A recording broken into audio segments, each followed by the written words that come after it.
Okay, we're recording. So the problem I was uh, referring to was like when you guys uh, show up and have your cameras on, then I know that there's a human. What I would like you to do right now is in the chat, this is how we're going to do attendance for all the meetings. And what I'd like you to do is just type your name in the chat, and I'll get a transcript of it, and then I can apply it to the attendance, and I'll manually transfer it. But for the the class, the project meetings, the 5 meetings, there's you'll go to the where on the checklist, and it has the class meeting requirement. Then you just go there, and then you uh, for the assignment part of it, you just hit the text tab, and then you just type in your name. So that's how it's going to work for the project meetings. If you miss a project meeting, um, then what I would like you to do is write a summary of the project meeting. And the summary is it's short. It's 500 words minimum, and then you can get the credit, the points, the 3 points for the meeting. But that's just the 4 project meetings and this meeting. So 5 meetings altogether that you're kind of graded. Does that make sense to everyone? Okay. It's thank you. It's there's a new the canvas is kind of new. I spent all summer like tweaking and perfecting the canvas for this class, and I think it's perfect, but I've you're kind of the first run of students that I'm operating this way, and so there might be mistakes and broken links and stuff like that. So if you see anything that's weird or that you don't understand, then immediately let me know so I can fix it, or um, deal with it, or help you get past any problems that you might have. All right, so let's go ahead and start.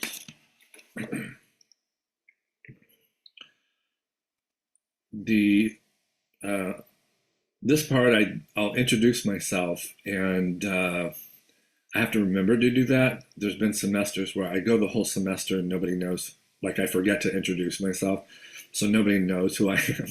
I'm just a guy talking in a meeting. I'm Adam Teraoka. People sometimes, if you're older, people ask if I'm related to Masami Teraoka, who's the sort of famous painter, and the answer is yes, that's my dad. And so I kind of grew up in an art family. I was sort of born into the art world, but as you might guess, I'm saying I'm definitely going to date some, maybe around there. that didn't make me an artist. One of the things that I like to tell you guys is that I studied business. My major was business, and I don't know why I got into the business school. I just thought it was like a good degree to have. And what happened was I flunked out completely. Like there was one class, I couldn't pass it. It was calculus. I couldn't pass the class. And so I dropped out of school. And then my dad was like, well, just take anything, just finish the semester. We paid for it. Just like take something. And so I took sculpture, and I wouldn't say like I'm a natural at it. It's a weird thing to put. I don't put that on other people, but um, the first project that I did was like we all had to do a self-portrait, and I feel like I nailed it, like on my very first try. And the that finding something changed everything. And not to get into like my biography, but it was at that point that my GPA went from a 1.67 to I finished with a 3.0. And what happened was I once I found out what I was interested in and what I could do. And then by the way, it was like after that first uh, art class that I was really into, it was about 3 months later, and I I dyed my hair, and I considered myself an artist. It didn't take long. It's like what you guys call emo. That's what it just changed my whole life once I found out what I was kind of into, right? And the the the reason I mention this is because I know that you guys are at the same age that I was when I kind of figured out what I was interested in.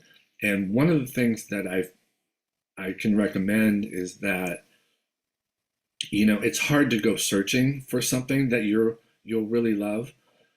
What happens is it kind of comes to you, um, but it'll come to you if you're trying all different things, right? So that's why I always encourage, take ceramics, take jewelry, take any art class, take anything you're vaguely interested in, and see if anything, grabs you at whatever point. So both of my majors are in sculpture, um, and the sculpture degree, I have a long lecture on um, how the sculpture degree or the art degree in general just sort of like it works for so many things now. And there's a stigma of how the, if you get an art degree, sometimes people will say, oh, what are you going to do with your art degree? Right? How are you going to make money? And I have a whole long talk about that because as an occupation, having a fine art degree is not the worst thing you can do. In fact, at this moment in time and space, it's a good degree to have. So that's a whole talk for another time. What I'd like you guys to start with is, when you do fill out your introductions, um, you know, I can't remember. I think I asked you to write something interesting about yourself, right? I did. Okay. So what I would like you guys to do is when you do that, make sure that, like if you play video games, it's that's interesting, I guess, but a lot of people play video games. So um, if you play video games, tell us what you're playing. Like for example, my son is an elite Valorant player. So if you play Valorant, then that's super interesting to me, right? So then we can have this conversation. All right. So I'll start. The interesting thing about me is that I have a sister that's 40 years younger than me, and which is it's crazy because it's my dad at age 72 decided to have another child, and uh, that's a whole separate story. But I feel like that's kind of interesting. So when you're filling out the thing, um, make sure you put something that's interesting to you, and that way we can kind of get a feel of each other.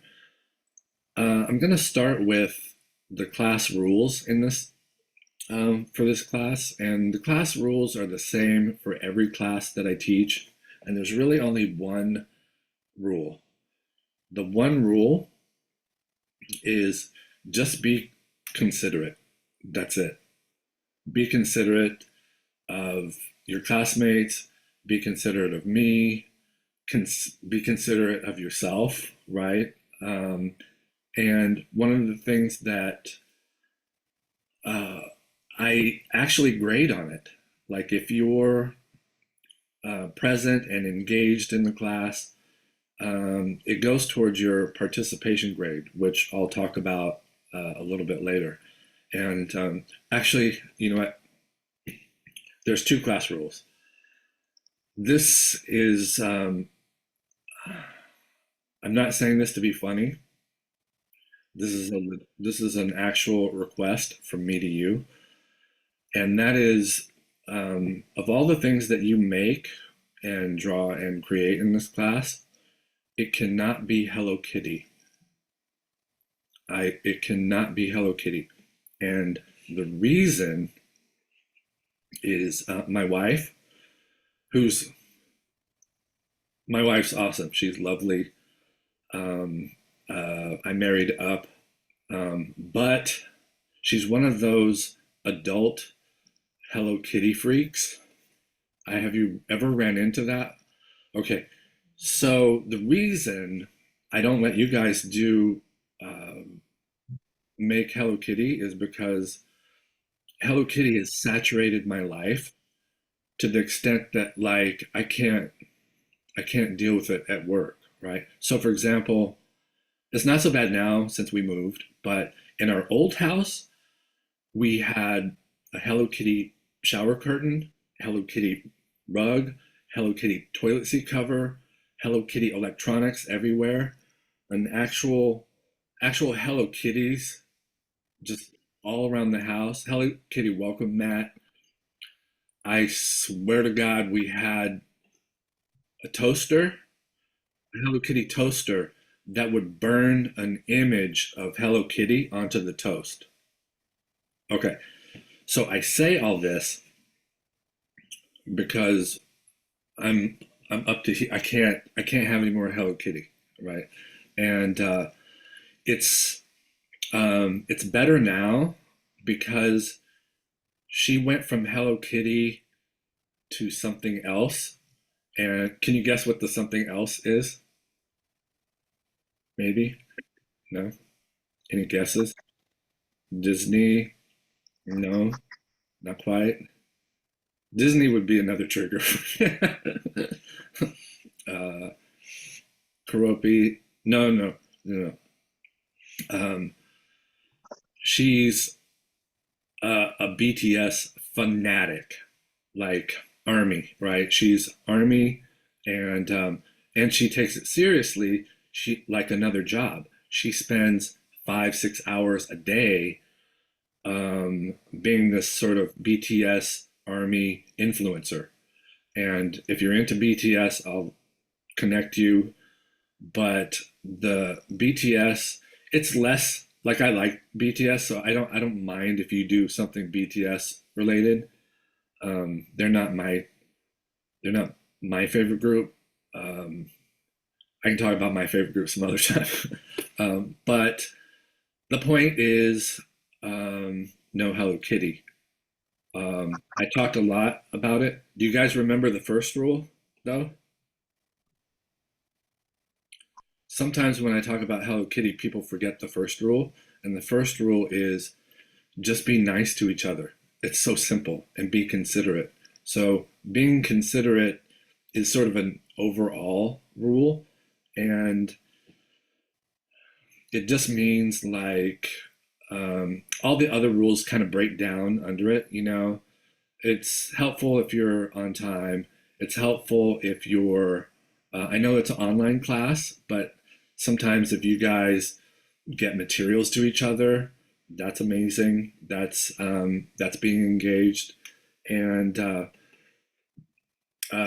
have to mention this one student from last semester was in this very same class, you know, the online Art 30 class, and she over 24 years of teaching this class, which I have, she was my best student, and an A plus student.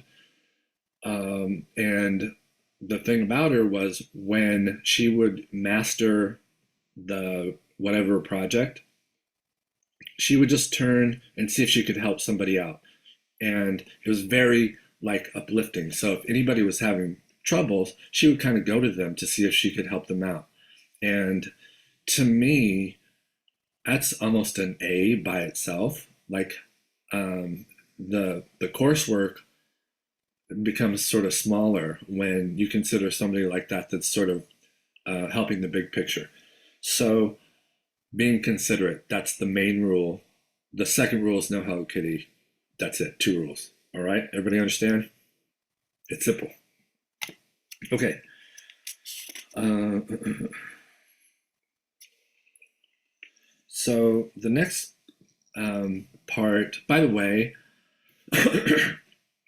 the the morning meeting that I had went about 90 minutes, and it was because I had some trouble with Canvas and getting used to Zoom and stuff like that. So I think this is going to go maybe an hour or an hour and 15 minutes, and then we'll be done today. But I want to go over kind of navigating Canvas and then the grading system, and then just briefly go over the materials. Before we do all that, I just want to kind of ask you um, why you're here, right? So I know that I know that it's a required class for art majors. I know that that's a big reason why you're here. But why do you think 3D design is put into your curriculum? Why do you think that's important for studying art? Um, you don't have to answer this sort of a rhetorical question. What I would like you to do is in the chat, can you put what you're studying um, and what you're interested in? So like if it's architecture or interior design, um, put it into chat so I can get a feel of like what you guys are into. Let's see.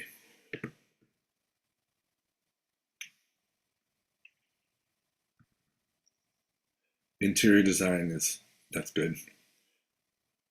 Zoology, oh, that's interesting. Metalsmithing, production design. Okay, this is good.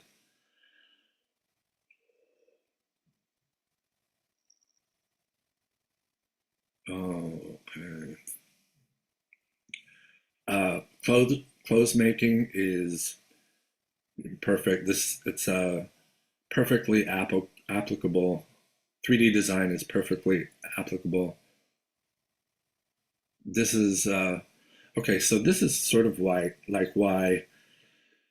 every school that I teach at has its advantages, but um, one of the reasons I love Long Beach is the backgrounds are so diverse, and so is everybody's interest. Like if you look, there's all kinds of stuff happening in zoology.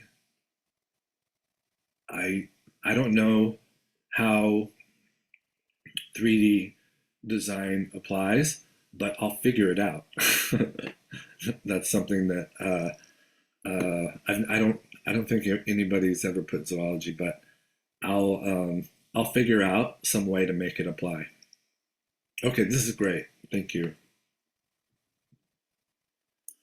So I want to help a little bit on why this class exists, and it's important to me that you understand exactly why you're taking this class and how it applies to what you're doing. Um, Otherwise, sometimes I feel like people take this class and they're like, I don't understand how that is supposed to help me. So, what I'd like you all to do right now is to get out a sheet of paper and a pencil or a pen, doesn't matter.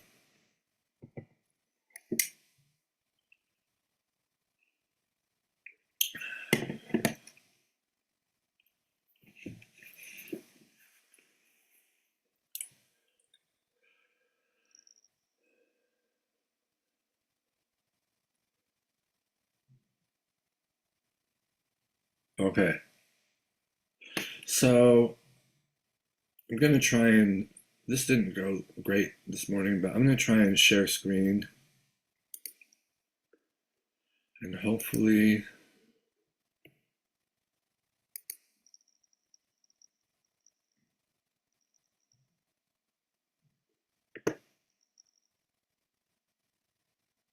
okay.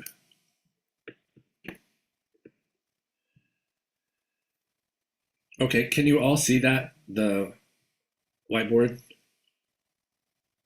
Okay, great. Thank you. All right, before I start this, I want to talk about this guy named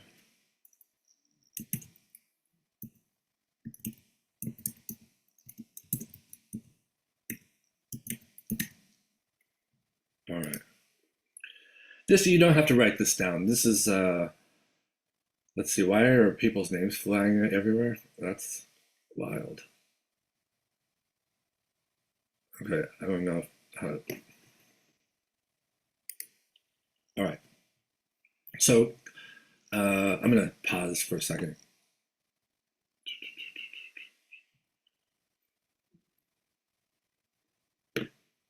No, it's fine. Okay.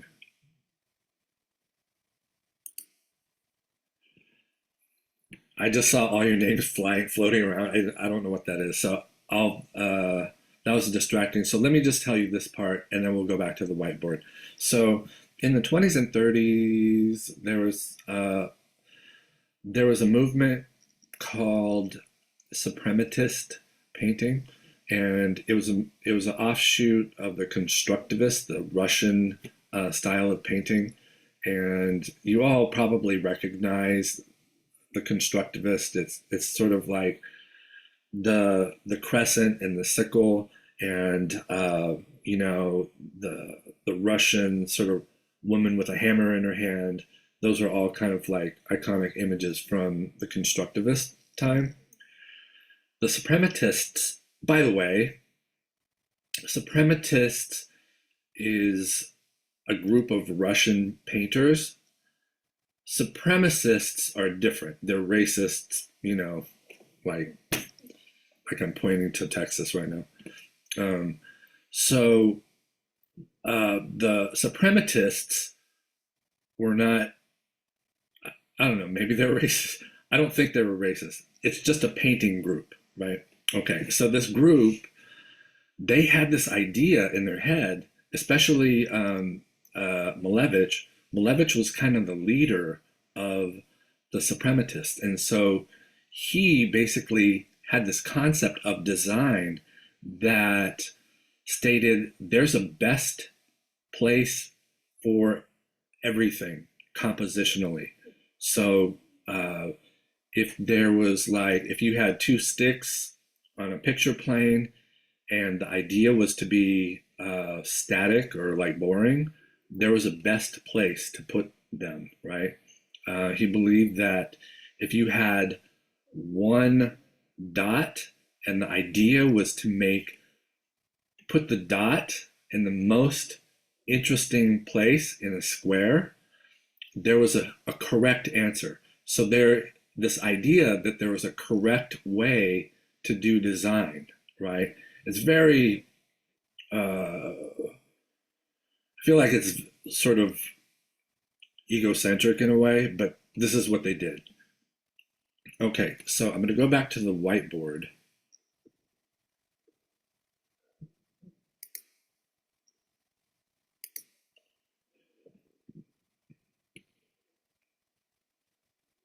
All right. And I'm going to, oh, I see. There was cursor. Oh, I see. There was cursors flying around that you could, okay, I don't want to do that.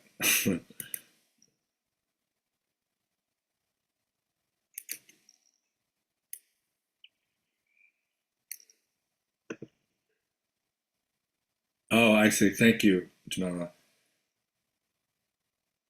Got it. I'm not gonna wait. Okay, I don't know how to adjust that, so we're just gonna have names flying around. Okay.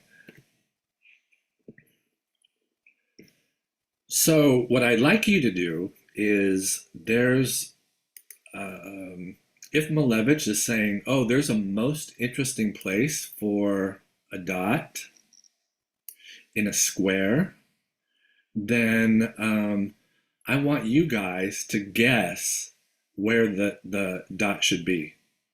And okay, I've got to figure this out because now that's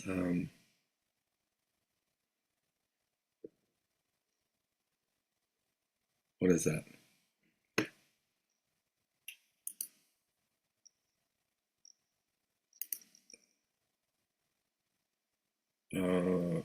Okay,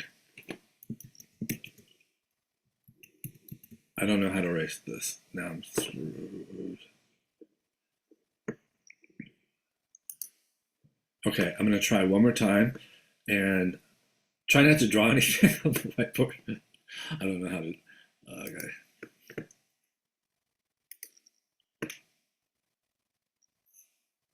that's so weird.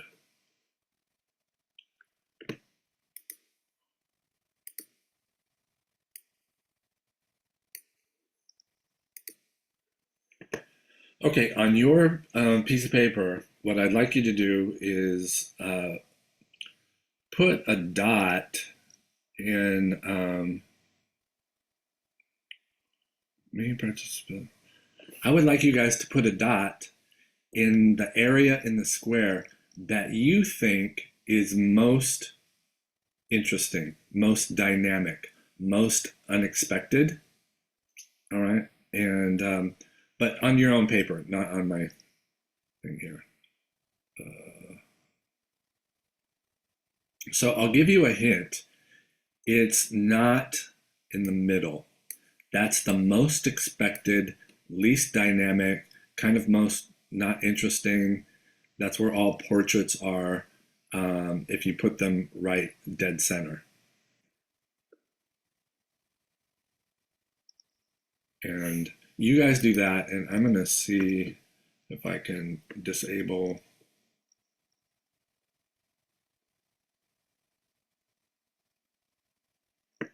the whiteboard. This is amazing.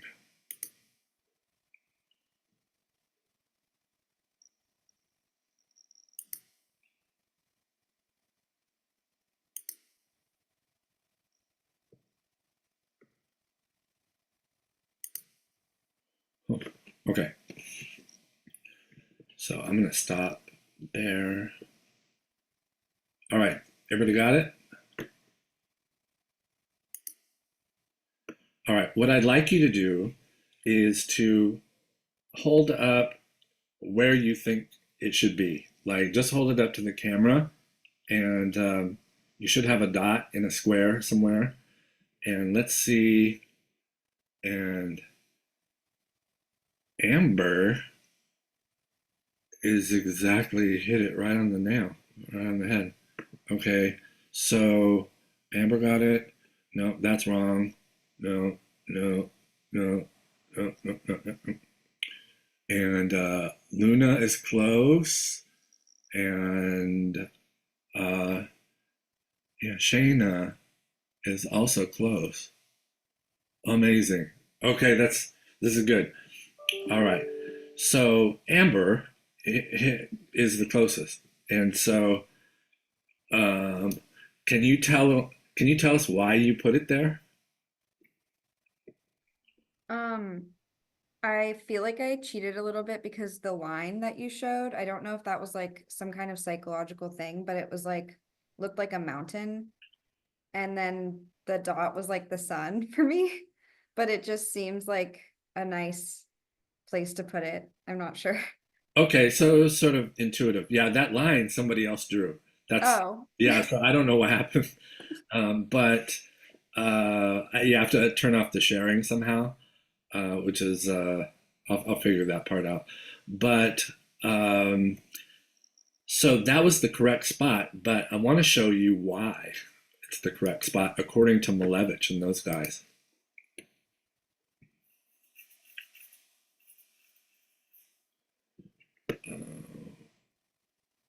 Okay, I guess I have to do this again. So I'm just going to draw this.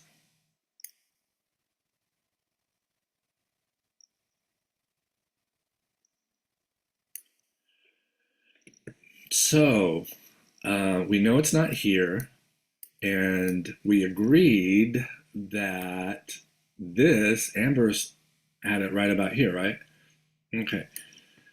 This is correct because uh, if you draw a horizon, so when we look at a picture plane, we almost always subconsciously put in a horizon. And it's just because we're humans that are upright and we see things in a horizontal sort of format.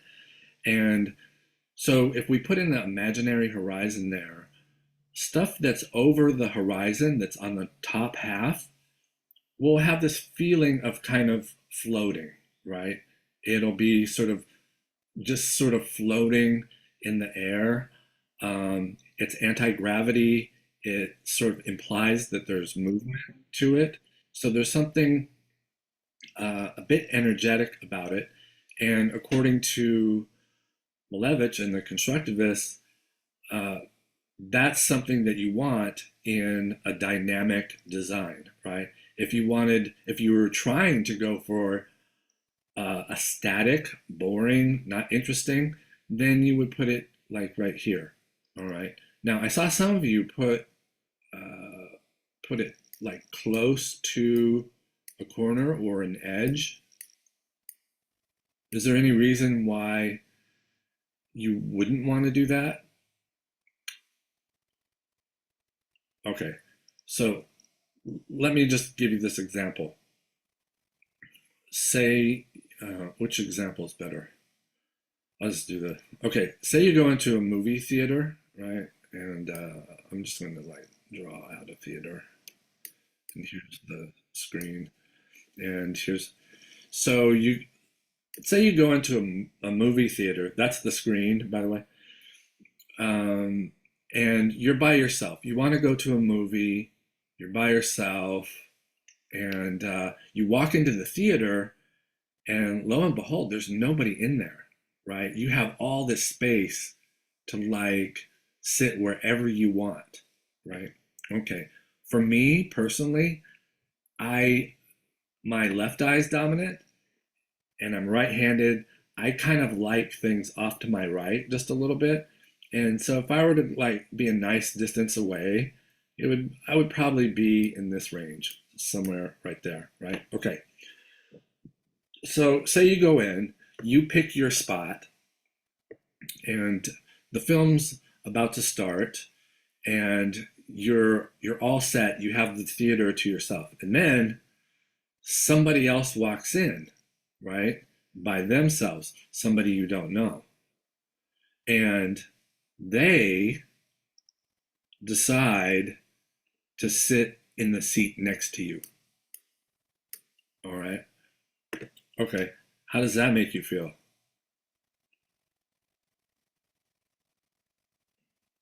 Chat. Let me see. Annoyed. Annoyed. Uncomfortable is how I would feel. Not cool, claustrophobic, crowding you, weird. These are all exactly right. I wouldn't even like it. This is just me because I'm not. Uh, I wouldn't even like it if they're in the same row. So like, I want them to pick the like. I want them to be far. That's just me. That's my personal space, right? Logical. Yeah. And it's all of that because what are they doing? They're acknowledging you, right? They're like, oh, I'm acknowledging you and I'm sitting right next to you. They have eyes, they know that they're next to you. So it becomes uncomfortable, awkward, confused, weird. All those things are correct. And so, how does this relate to like design? How does this relate to 3D? The reason is because all of these things that we have in our brains, that these mechanisms that keep us away from people, that feel uncomfortable, when something's close.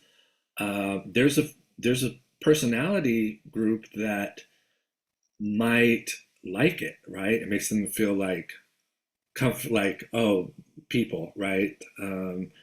I can't imagine feeling like that, but it does exist. Maybe it's just two souls in the night that need company. So there's a different spatial thing, but whatever it is, they're acknowledging this person, right? They're acknowledging you, and the way that applies is like if you have a border, right, and you put a dot or X or whatever right next to the border, sometimes you project your own thoughts, your own feelings, your own baggage sometimes, um, your neuroses. Sometimes they get projected onto what you're looking at.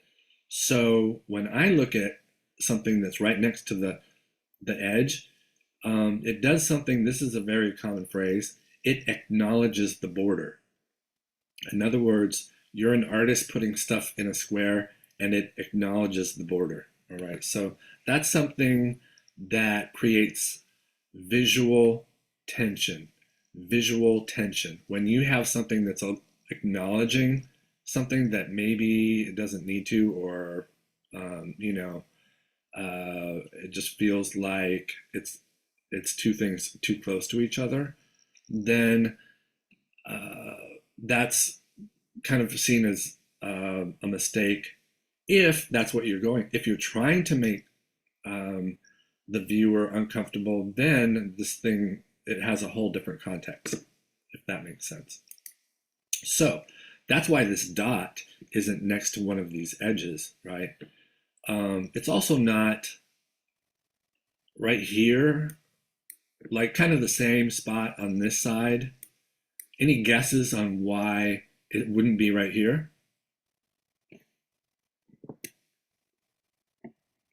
This is a yes. These are all no's.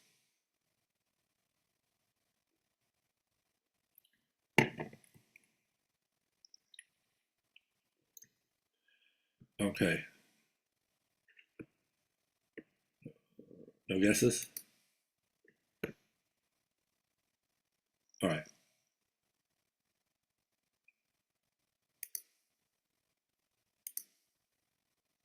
Oops. Okay, the reason is because um, in Western culture, and remember, these are Russians, right? So this is kind of like Western culture. When we start to read, we read from the upper left, right? And so when we read, this is too natural, it's too common, it's too expected, and it makes it when something's too expected, kind of like this in the middle, it becomes less dynamic, less interesting, right? It's almost like a cliche to start here, a cliche to start here, right? It's uncomfortable to start kind of at the edges. So this is another reason that it's on this side, and there's this part is kind of my guess, but as Malevich lines these up, they're kind of like address the rule of thirds, and the rule of thirds is this kind of a design concept that it's comfortable if you divide something up into thirds. It's comfortable. There's something nice about putting it on the third because it gives space and leaves open space, etc. We'll talk a lot about that. Okay, so the correct answer is here in kind of this area right here. That's the most interesting, most dynamic. Uh, can you think of like a case where we don't read? I mean, like people don't read from the upper left-hand corner. Is there, do you understand why this might be a little bit colloquial, right? This might be a little bit just sort of Western thinking. I'll tell you the answer. The answer is there's cultures that start from the bottom right, like in Japan. Um, they start from what would be the back of our book at the bottom right. So where our book would end, their book begins. And so this idea of sort of social norms and putting stuff where you would expect it, not expected, it's a little bit, um, it's not dated, but you can see what might be the problem when somebody says, oh, this is the best spot. All right, let's stop that part. Okay, so I'm telling you all of this because, and this is how I'm relating this to this class. If we have so much thought, so much debate, so much theory about one dot in one square, then you can imagine when you start adding all these other things, not the least of which is another dimension, right? So let me ask you this. So when you're working in 2D, like painting, and what are the materials? Just list in the chat, what materials are you going to use? What materials do you use? Anything 2D. Paint, of course. Brushes, yeah. Brushes and paint. Paper, canvas, flat surface. Right. What do you use to make marks?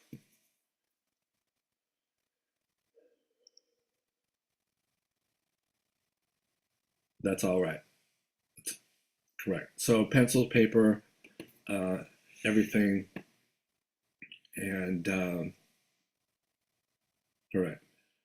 Now, if you add another dimension, if you add 3D, then what are your materials then?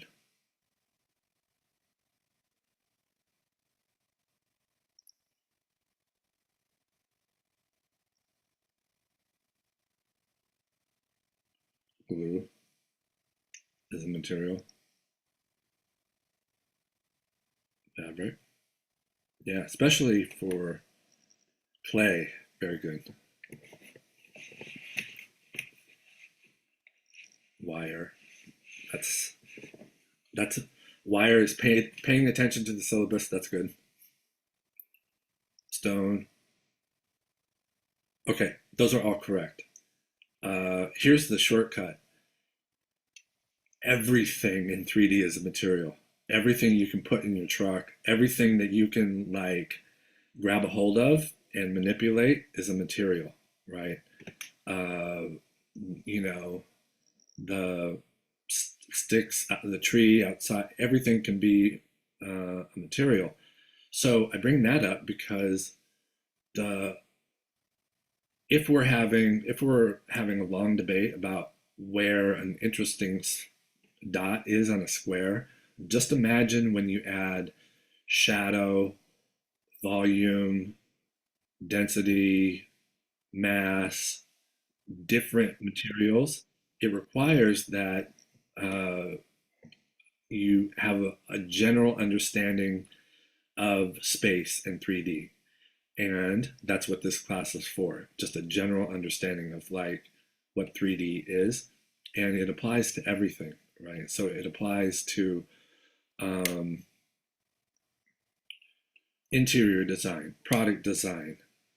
In my opinion, it even applies back to 2D work, right? So it's a very, very common thought that painters, graphic design people, illustrators, people that work in 2D are better at what they do if they have an understanding of 3D, right? So, for example, if you have,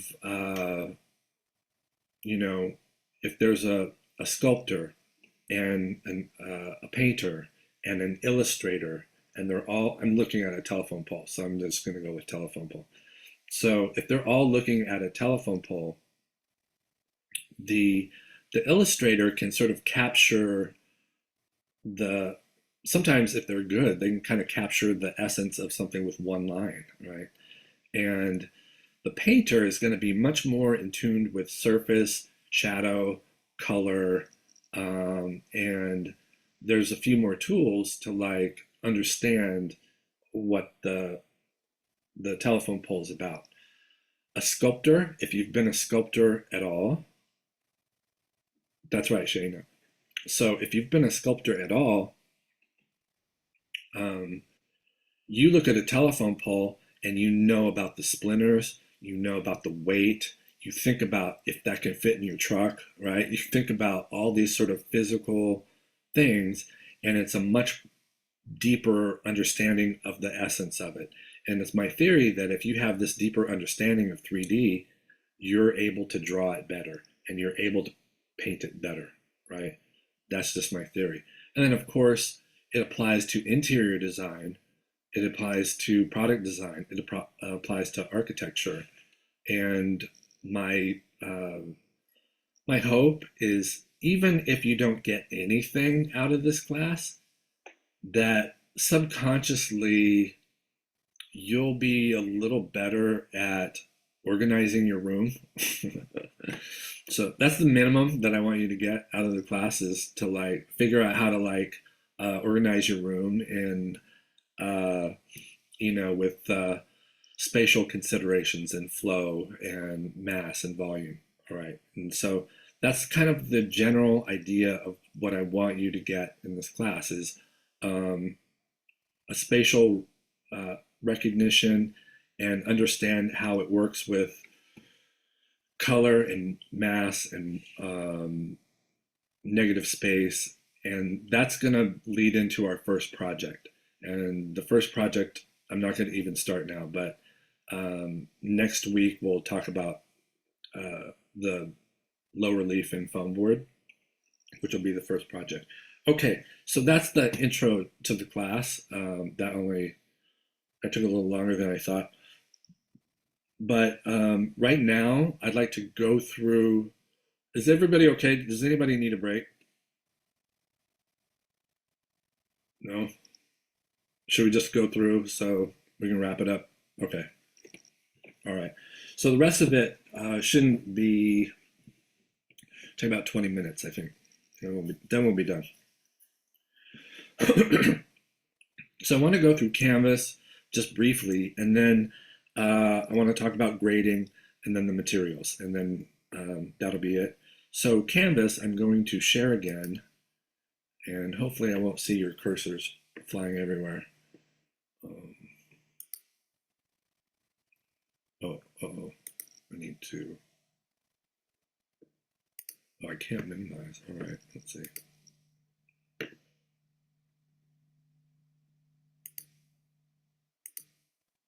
There we go.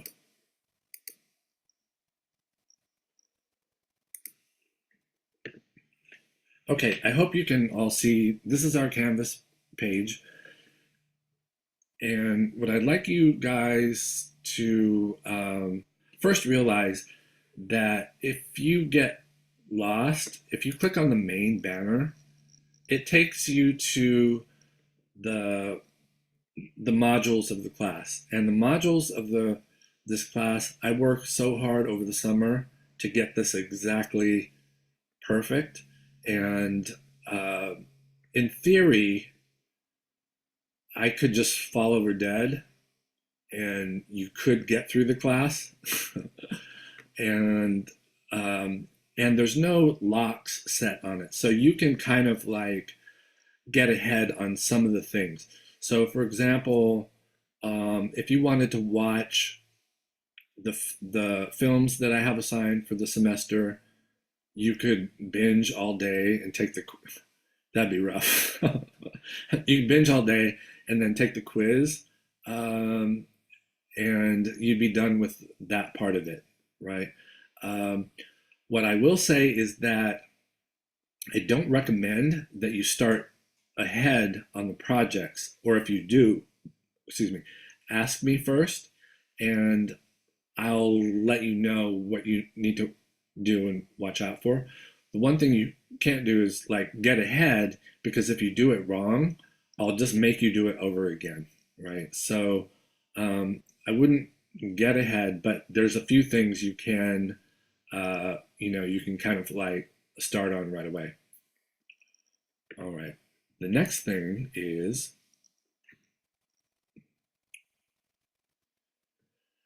down below. I have the resources, and then I think you figured this out. To get to this classroom, this is the recording for people that watch the recording. To get to the classroom, you just click on that. This is the extra credit, which I'll talk about. The Google Drive, we won't use very much, except for when, towards the end of the semester, when I'm requiring videos for your work. Sometimes the files get real big and they don't fit on Canvas, so I'll have you put your files on Google Drive. You can just make a folder and put any kind of files that can't get onto Canvas, you can put here. And this is the library. It just has reading recommendations and stuff that will help you, especially in the last two projects. So those are resources that you can use. The next thing is the syllabus. The syllabus is here, and it just scrolls. So if you put your cursor over the syllabus, the thing will scroll, and then if it's over here, the whole page scrolls. So if you want to download it, you can, or read it on a different format, you can hit where it says pop out, and then it goes to this reader page. This is from Google, and then you can read it that way, but you can also print it and download it from the pop out page. Okay, that's the syllabus. All right.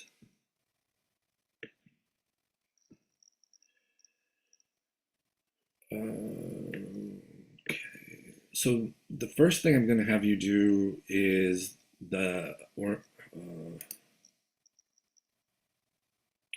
orientation checklist. And the orientation checklist, it's worth 10 points, and I'm going to describe the 10 points later. But for the orientation meeting, what I would like you to do, so if you're here, you can do this right away, and that is, you can start the assignment, and for you guys it says start assignment, I think, right there. And if you're here with your camera on, all you have to do is go to the text entry tab and click it and just type your name. That's it. Just type your name, and that'll give you credit for this meeting, this orientation meeting. And for every graded meeting that we have, so the next 4 meetings, except for next week, I have to talk about, then you just type your name in the text box, and that's how you get credit. And if you miss the meeting, then you'll have to do a summary, and then you upload it to the files right here. I'm going to pause. Does everybody understand that part? Okay. So there's 2 types of attendance. There's the project meetings, and then there's a regular attendance, which is always on Monday at 10:25. All right. So that part's good. Let's talk about the grading. And before, I'm going to like talk to you about it just in general terms. So the grading in my class is very simple overall. The grading, the way I like to do it is I like to make it easy. I mean, if you just halfway, like if you work on your projects and you turn everything in, it's an easy B. Like you show up to the meetings, this class should be easy, and I try to focus on making it not stressful, right? Because I know you guys, there's all kinds of things that stress you out in the world, and I don't want my class to be one of them. I want you to enjoy it. So I grade easy no matter what rate my professor says. if you if you go way down, I used to grade hard, but now I don't grade hard. There's no point in it. So, but the difference between getting a B and an A is significant. It's much harder to get an A than a B, right? And about the only way you'll get a C is if you're negative in some like toxic, or you cheat on something, or like I won't even flunk you if you cheat. Like I'll uh, about a C, unless you do something like very, very obvious. Like if you cheat the whole semester, then I'm not going to give you a C. But for the most part, if you just do your work, and you'll get a B. And then it's possible, um, if you do your work, and then you're engaged with the class, and then you're engaged with me, and you lift other people up that are having trouble, then I'll recognize that immediately, and I'll bump up your grade, a full grade, right? So you can be getting a B, and if you're like even like a decent human, then I'll give you an A. All right. The other thing is that it's possible to get an A plus in the class, and it's possible to get an A plus in the class this way. In other words, you do all your stuff. And remember, I was telling you that student last semester, um, she was so remarkable. She just mastered all of the work. And then she was just kind of like, hey, you need any help? I can help you, or this is what I should do. And just made the whole atmosphere in the class just better for everyone. And I gave her an A plus. And the reason that's significant is because if you get an A in my class, um, then I will always write you a letter of recommendation. And the reason is because I'll remember you if you get an A in my class. And second, and a letter of reference. So anytime you apply for a job, you can count on me to be a reference, and you can count on me if you apply to another program to write you a letter of recommendation if you get an A in the class. This person got an A plus, and that's significant because I know that the grading system doesn't give you an A plus, right? Right? I think it just gives you an A. You don't get an A minus, if I'm not mistaken. So you get an A, but I'll make a note in my records that you got an A plus. And that's significant because if you ask me for a letter of recommendation, guess what the first thing I write is? I'll write, this person is a top 1% student. This person made an A plus. I only get one of them at most a year. Sometimes I get one every 2 years. I went 3 years without getting one. Last semester in this class, I got 3. It's never happened before. So there's 3 A plus students that that I'll always write a letter of recommendation, and I'll start it with, this was an A plus student. And I've been on recruitment. I've been on the other side where I've been on these committees where people are trying to apply for positions in a school, and I've had to go through and look at to see whether they're qualified. So I know what to look for, and what I look for are letters that start off with, this is a top 1% student. This person had an A plus, and there's no such thing as A plus. So those are the things that I would look for on a committee, and when I write these letters, that's what I start with. So, and I know it works. I've gotten 2 students into Yale. I've gotten people into Ivy League schools, every art school. I basically, if you get to that point, then I can more or less get you to where you want to go, even if it's Ivy League, whatever. So I wanted you to know that. Okay, let me quickly talk about extra credit. So I'm going to share screen again, and we're going to talk about extra credit.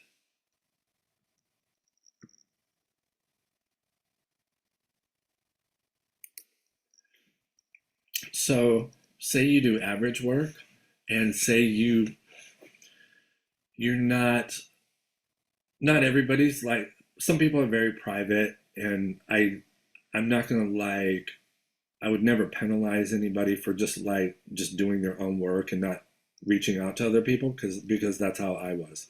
But um, I do make extra credit available just in case you're that way. So in other words, if you want to improve your grade, you can do kind of as many extra credits as you want.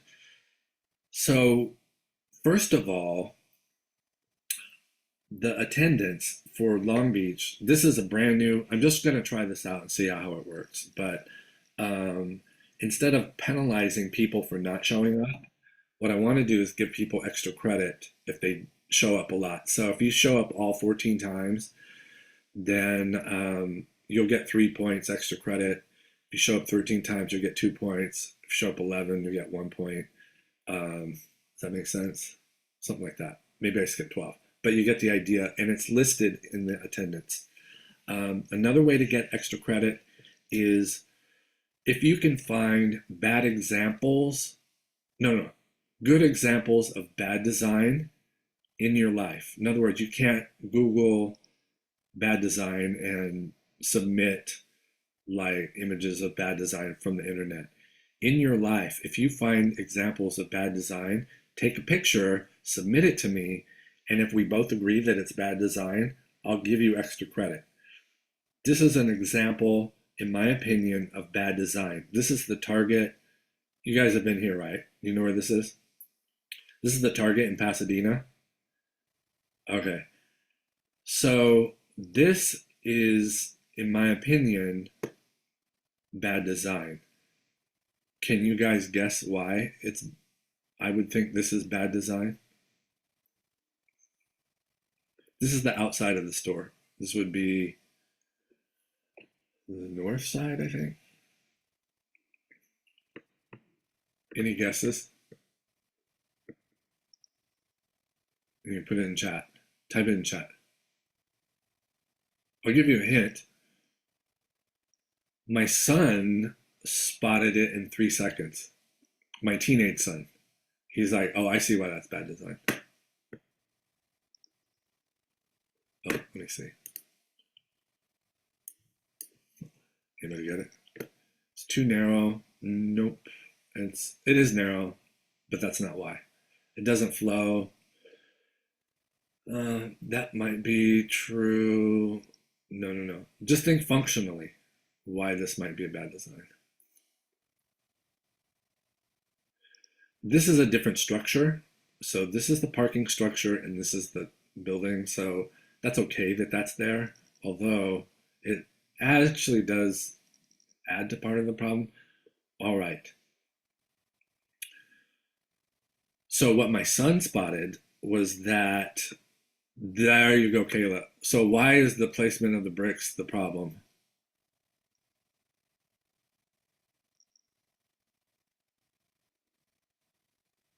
Hard to clean is actually an interesting point. I didn't think of that.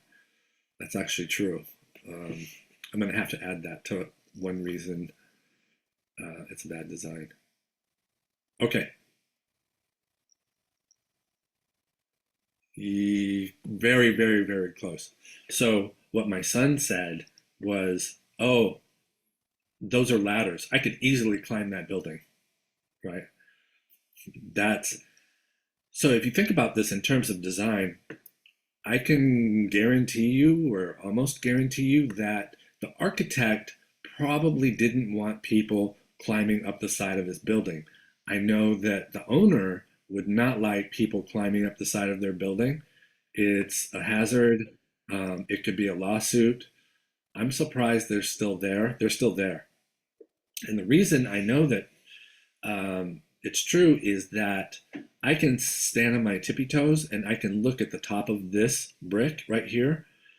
And on all of these, there's footprints. So the people standing on there are getting up at least this high, and there's probably footprints all the way up this thing.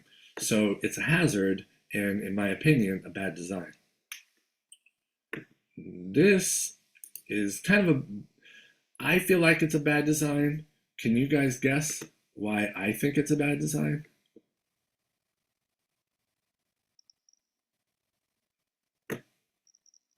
Any guesses? All right. Car designers, car designers are actually very aware that when they make a car, they also make a face. Just because of where the headlights are and where the grille is, it naturally makes kind of a face in most cases, right? And it's the same of the back of the car. The lights sort of make eyes, and this makes a face. So if that's the case, then what's wrong with this design?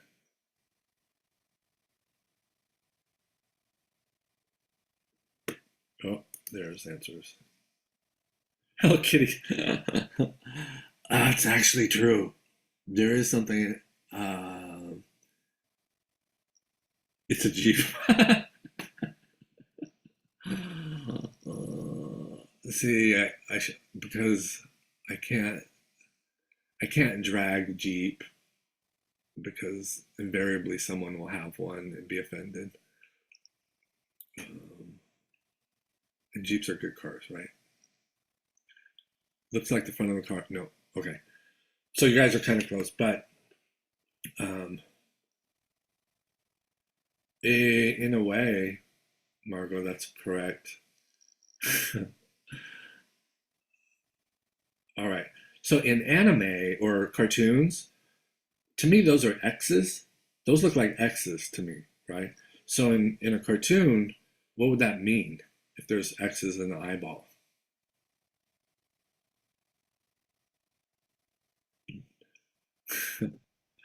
Dead, muerto, or drunk, right? Uh, Usually dead. Okay, so this is an example of bad design, in my opinion, because I don't think the designer wanted a dead face on the back of his or her car.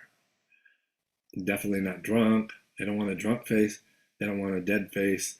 So this is bad design, in my opinion. All right. There's worse. There's a worse one than this.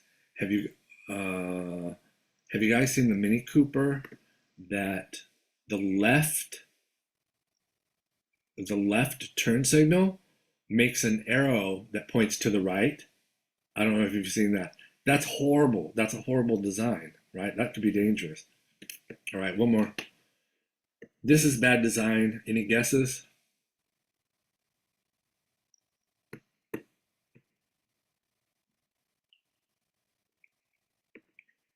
All right. Amber is 100% correct. Yeah, Margot, right.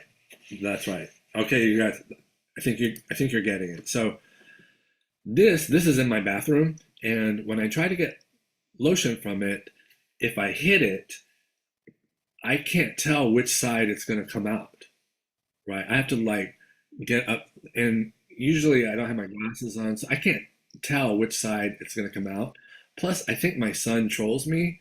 Like, I'll make sure it comes out this way, but I think he turns it around just to screw with me a little.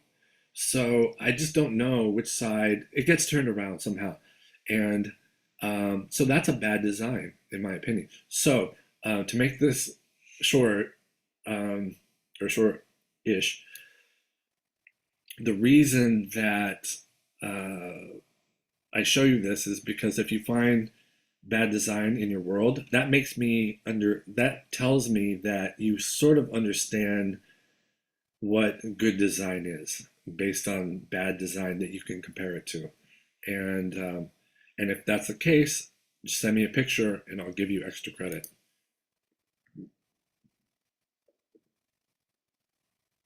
The TNT, right? Us, Anquan. Wait, how old? Let's see. I feel like that's a long time ago. Um, Anquan. I need to see Anquan. Where's Anquan? Anquan's a little old. How old are you, if you don't mind me asking? The TNT thing, that's brilliant.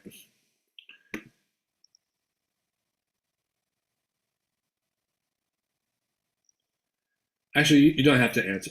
Okay, all right. Thank you. Yeah, it's the TNT thing, right? It's odd how often the Looney Tunes comes up in this class. Okay. All right. Um, so I don't get.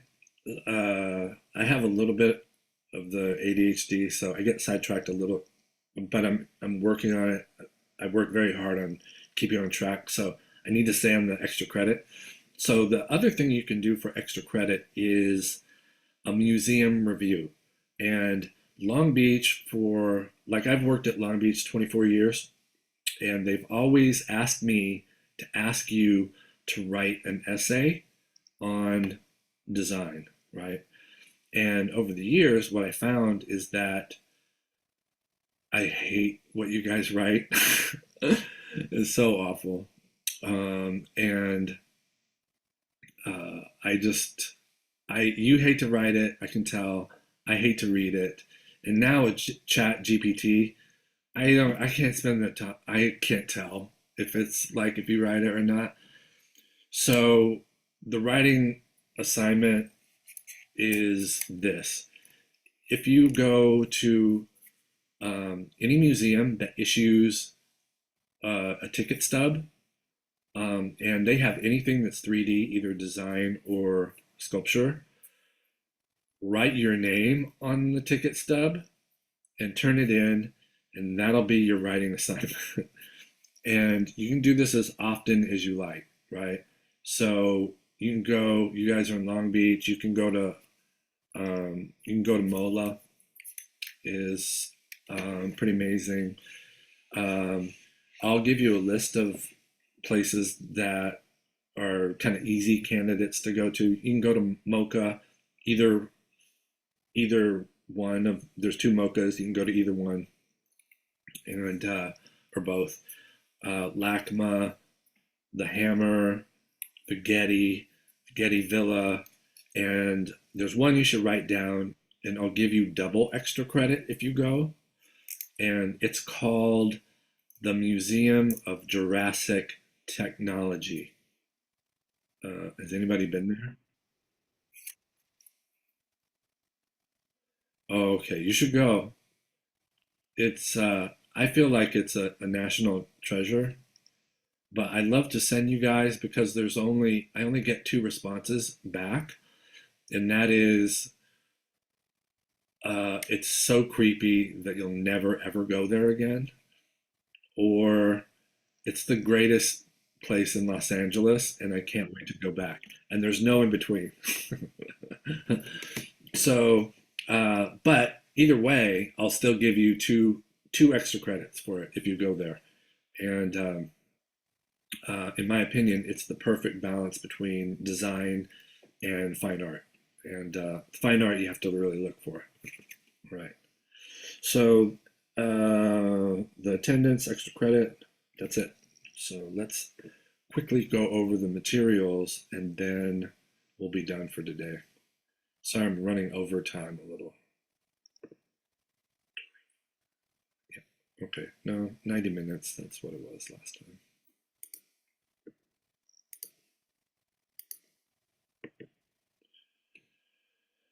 All right, let's see, what was I doing?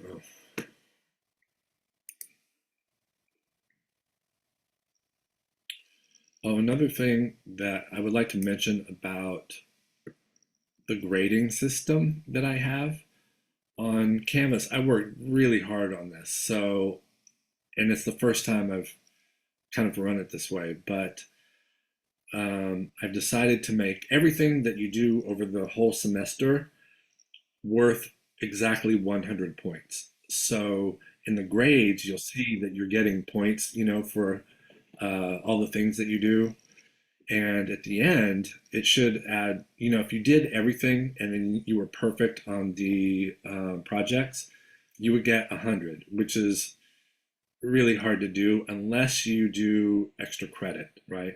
So the student last semester was able to get 107, and that's been the best like so far.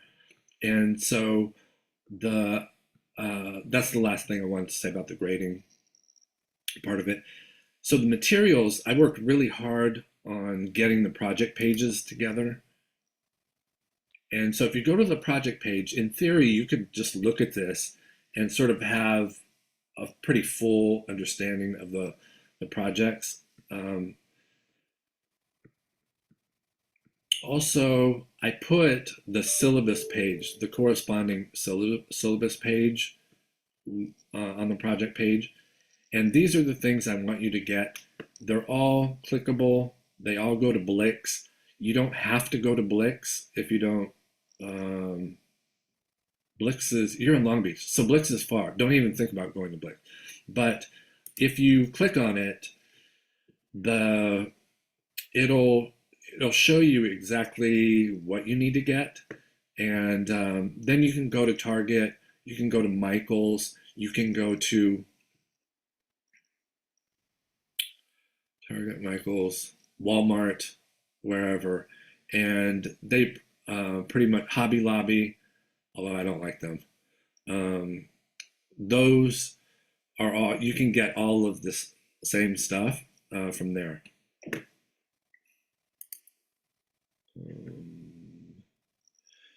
If you have all of this stuff is due this coming Sunday, so you have time. If you find this stuff online, then you're free to pick it up. You'll have time. We're not going to use this stuff until next week. So this week is just all about, going through the checklist and getting comfortable with Canvas and figuring out the class, and then we'll really start working and stuff next week. Okay, that's project 1. And project 2 is simply a wire drawing. So I'll have you do exercises to understand and feel what it's like to work with wire, and then you'll do your project, and it's what I consider just drawing in 3D, like you're drawing in space. For this, you'll just need 2 things. Oh, thank you, Joey. Art Supply Warehouse in Westminster. Thank you. Okay, so this is what you're going to use to draw with, just wire. And it's $10 there's a spot in Pasadena that has it for $4, but I know that's far for you guys. Anyway, that's pretty much it, plus some pliers, the needle nose pliers. Okay.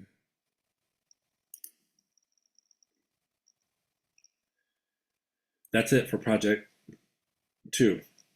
Wire, and you could get needle nose pliers and do the whole project, but it's nice to have the set. So everything should cost under $30 for this one. It should cost under 50 or 60 for project 1. And project 3 is paper folding, and you can use any paper. So you can use copy paper, whatever. So it should be little to no cost on this because you can just use whatever papers around. And then the final project is you have to find material. You're not allowed to buy materials. You have to find them around your house and make a personal container with these items that you find. So, cost wise, it should be zero. Enclosed the paper folding, it should be very inexpensive, if not zero. This should be like under 30, but if you have pliers, then it's going to be like $10.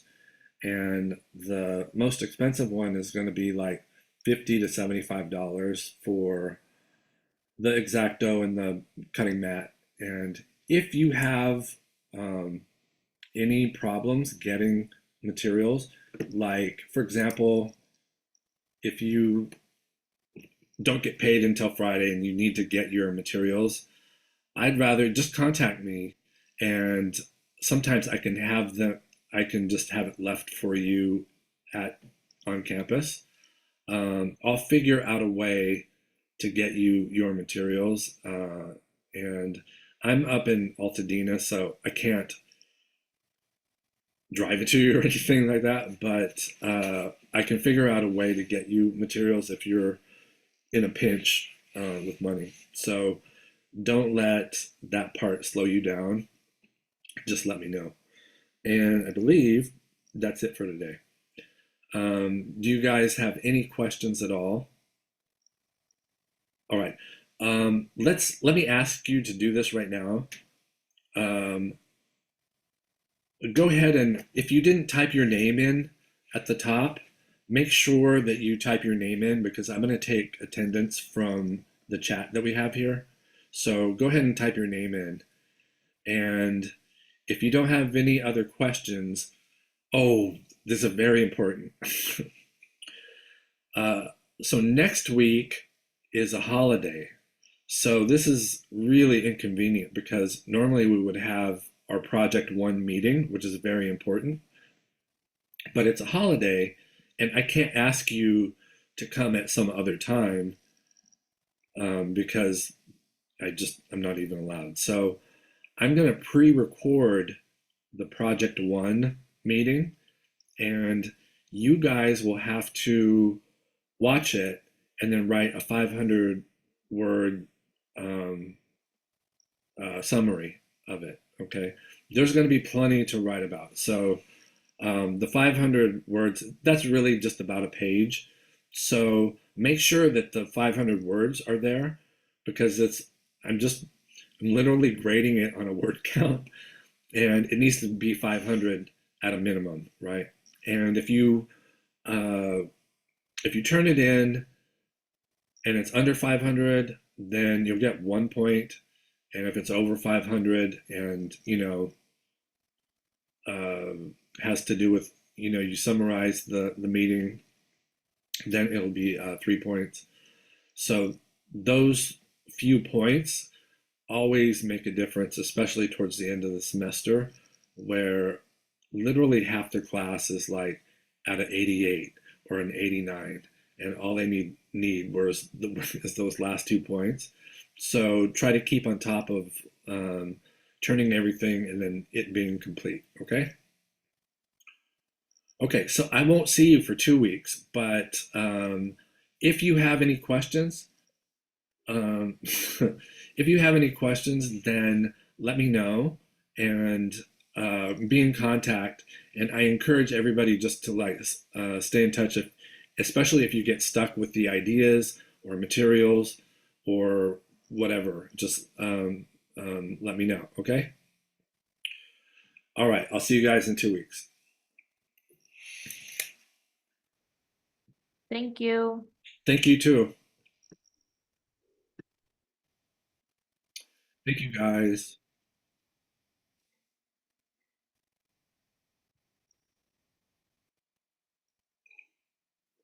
All right. Those of you, Sir, I did have a quick question, sir. sure. So you said for this week we just need to get familiar with the syllabus and pretty much the whole canvas on the portal. Just get familiar with like all this materials and the assignments and all that stuff. so that way we won't see you next Monday, but the following Monday, because I looked at the calendar and I noticed that most of the stuff needs to be turned in the prior Sunday before the Monday comes, Yeah, so that way you can check everything. that's right. Yeah. So what happens is I make it due on a Sunday because that gives you the maximum amount of time to like. So a lot of times teachers will make stuff due on a Friday. That way they can get all their work done before the weekend. Hmm. But I give you the weekend, so that gives you guys extra time. And usually what happens is I'll grade a lot. The class is big, so sometimes I can't grade everything on Sunday night, Right. but almost always I'll have stuff graded by the following Monday. And I, it says a deadline, but I'm super soft about like if you message me and you're like, I had to do a thing, it's gonna be like a little bit late. It doesn't matter. It's always fine with me. But next week, so this week you should be working on the orientation checklist, right? Right. And the checklist is like, I don't know, 6 or 7 things, and then most of it you can do very quickly, right? And I think the most difficult thing is just getting the materials. That's probably the most time-consuming part, and uh, and you can do it at any rate, right? So if you want it, people that are sort of manic like me, like I'll just do it all at the same, all, as fast as I can to get it all done as soon as I can, in case there's anything I have difficulty with, right? And that's kind of a good way to go through the classes. Just if you can finish stuff ahead of time, it gives you time, and in the perfect world, it gives you time to like turn to someone and be like, "Hey, I figured this out. Do you need help?" Or uh, Right. Right. that kind of stuff. I'm really big on. So as far as for turning everything in, because this is like my first online class here, so I'm trying to ask as many questions as possible, just to try to make sure that I understand when it comes to. So when it comes to turning everything in, is there a spot where I can upload everything? I'm assuming everything's going to be like digital, like pictures and Let me uh help you right now. Okay, so okay. I'm gonna share screen and let's take a look at it. Okay. Uh, all right.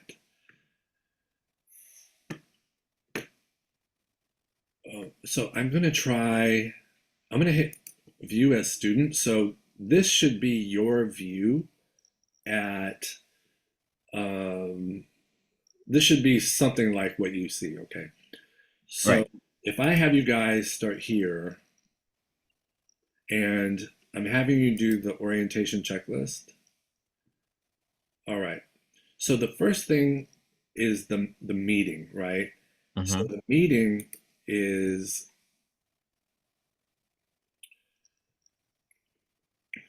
as I mentioned, you were here. So what you would do is you would hit start assignment, and I have the instructions here.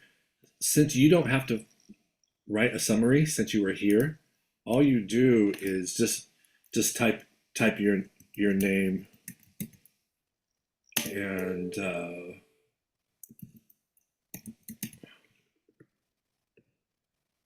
And and just hit submit assignment right there. yeah, So and for then next Monday, we will have to do the first tab to write a 500 word summary. correct. Okay. Yeah, and it's so inconvenient and it's so confusing because I'm this is kind of a new system of working it, but and you guys are kind of the guinea pigs of it. So like I just want to make sure that we at least have an understanding of how it's supposed to work. Hmm. I'm glad you asked that question because I think other people are also going to have the same question. So then, if we go back, if we back page over to orientation, Then it's stuff like the tutorial on Canvas.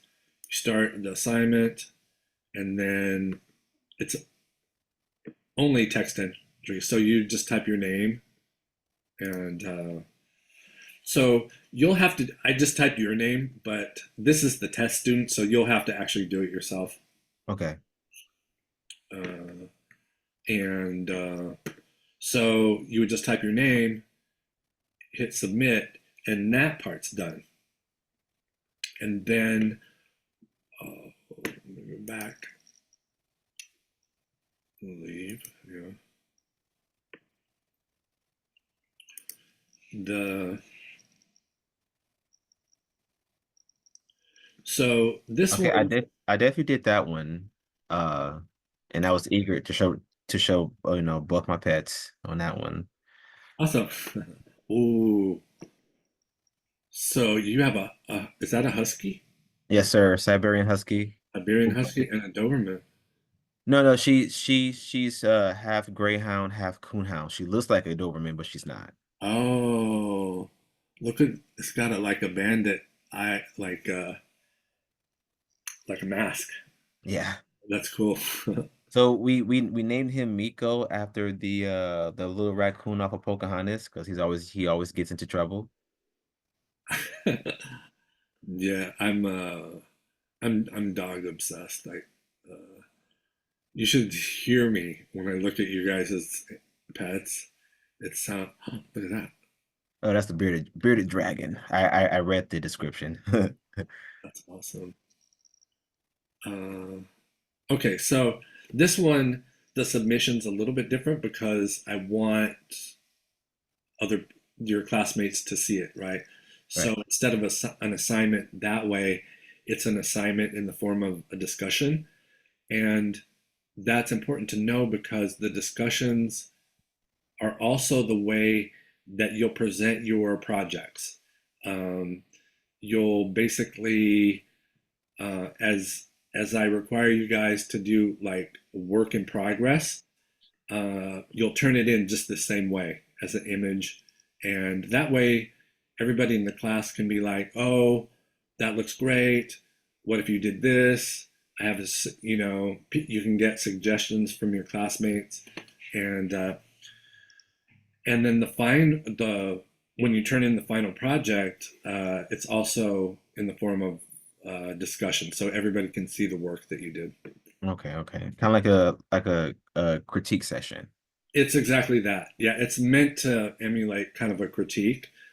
Although I will say that in-person critiques are a little better, but if we do this right, then it works out really well because people that are shy about talking in a class will often like make comments, you know, if it's on the internet. So it can work out really well, but it has to be done right. Right. Okay, so that's how to post your stuff. And at any point, if you're like, uh-oh, I don't know how to do this, that's what I kind of expect since it's kind of a new system. Hmm. Um, we will, I just want, we'll see how it goes. And I'm just going to carefully monitor. I used to work full time at Long Beach as a shop instructor there, and then I would teach part time. And so I retired from the shop instructor, and now I just sit here in Altadena and I just do my online classes. And so I am actually bored up here. And so if you guys want to meet and if you have problems, I'm happy to meet and talk about whatever you need to find out. And if you're having troubles, then definitely contact me. And that's Nellie. That's my teaching assistant. And then I'm more than happy to help because this is what I do. I enjoy it. I enjoy like it's not really hanging out, but I feel like when I'm helping somebody individually with their project, it's it's time that I think is well spent. So Understandable, sir. But I appreciate you taking the time out to explain it and help me out with that. yeah, anytime. So if I have like any other questions, and I will have any, because I'm pretty much the same way. Yeah. So if like I said before, if I don't understand something, I definitely ask questions. Because that's one thing that was kind of like built into me when because I'm in the military. So they say that, ask questions, ask questions, ask questions, ask questions. If you don't understand something, ask questions before you do anything. So That's right. that's kind of like a mentality that I have. So That's I great. Yeah. appreciate it. What branch? Navy. Yeah, my stepdad, who is my real dad, most of the time he retired from the Navy as well. He was on the USS Enterprise, uh, USS Enterprise. Okay. the aircraft carrier. I think it's mothballed now because it was a long time ago. But Oh yeah, yeah, yeah. It's been decommissioned for a minute now. yeah, yeah. But anyway, that's a conversation we can have too, because um, I'd be interested to see what you're into in the Navy. So, Well, I could tell you stories. I could definitely tell you stories. my dad could too, so I'm Uh, looking forward to it.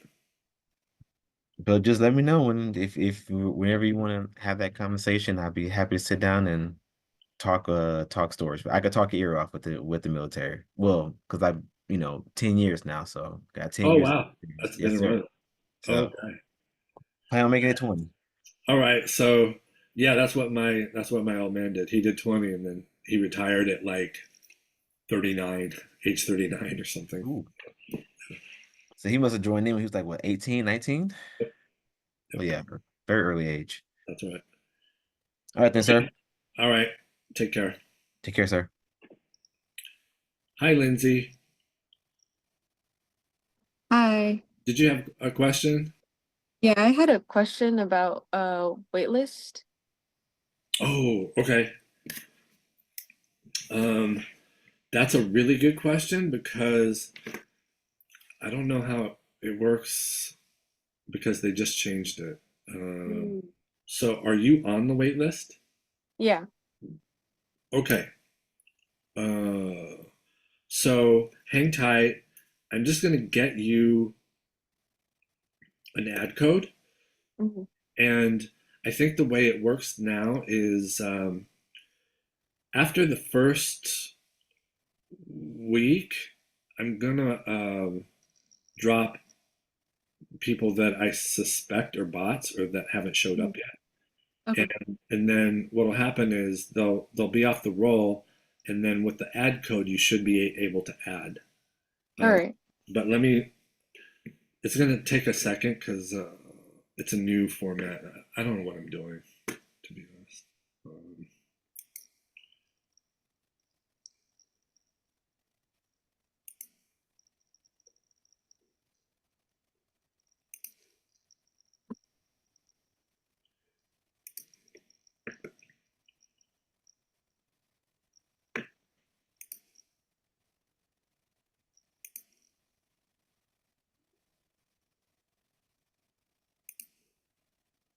That was way faster than I thought. Okay, so I'm gonna cut and paste it. So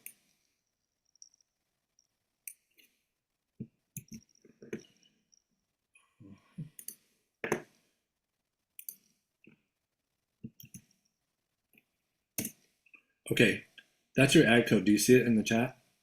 Yeah. Okay, cool. And then once I add that, am I gonna have access to the canvas too? Yeah, that's the hope. So you should be able to uh, the second that you're added, it should just let you on Canvas for the class. And I'm surprised um, that there hasn't been any spots open up. Usually people drop and stuff, Hmm. but for whatever reason this semester they're all hanging in there. So so I'm gonna try and drop people. Let's see, what's the earliest I can do that? I'm probably gonna try and drop people by the end of the week, like Thursday. Mm. And so Okay. if you check back on Thursday night, there might be some spots that are open. And then also you can kind of check back at any moment because maybe someone will drop and then you can just like jump in there. But I think that eventually, I can't promise that I can get everybody in, but there's another option too if you're not able to get in, and that is I teach the exact same class um, at different colleges. So you could conceivably take it at like Citrus College or something like that. It's online. Okay. Um, but hopefully we'll get you in, okay? Okay. Thank you so much. All right, you're welcome. Bye. Bye-bye.